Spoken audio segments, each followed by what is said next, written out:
Hi friends, அனைவருக்கும் வணக்கம். இன்றைய ஸ்கின் கேரில் நாம் பார்க்க போகிறது இந்த வெய்ய காலத்தில் ஏற்படக்கூடிய இந்த அம்மை நோய் இதிலேருந்து எப்படி மீளணும் அப்படிங்கிறத என்னுடைய அனுபவ தகவலாக நான் பகிர்ந்துக்கிறேன். ஏன்னா என்னுடைய 2 மகன்களுக்கும் இந்த அம்மை காய்ச்சல் ஏற்பட்டுச்சு. அதில் பெரியவனுக்கு பெரிய அம்மையும் சின்னவனுக்கு சின்னம்மை பொட்டம்மைன்னு சொல்லுவாங்க.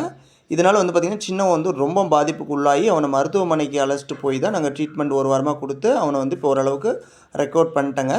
பெரியவனை வீட்டு வைத்திய முறையிலேயே பார்த்திங்கன்னா இளநீர், தர்பூசணி, மொந்த வாழைப்பழம், நீர்மோர் இதுபோல் கொடுத்தே அவனை ரெக்கவர் பண்ணிட்டேங்க. ஆனால் கிராமப்புறத்தில் இன்னும் ஒரு சில மூட நம்பிக்கைகள்லாம் இருக்கும். அதை கொஞ்சம் கடைப்பிடிக்க போய் தான் தம்பிக்கு ரொம்ப பாதிப்புக்கு உள்ளாகணும்.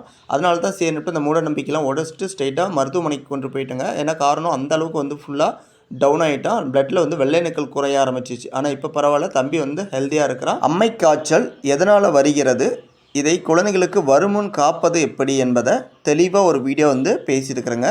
அதோடைய லிங்க்கு நான் இந்த வீடியோ கீழே கொடுத்துருக்குறேன். நீங்கள் போய் அதை பாருங்கள்.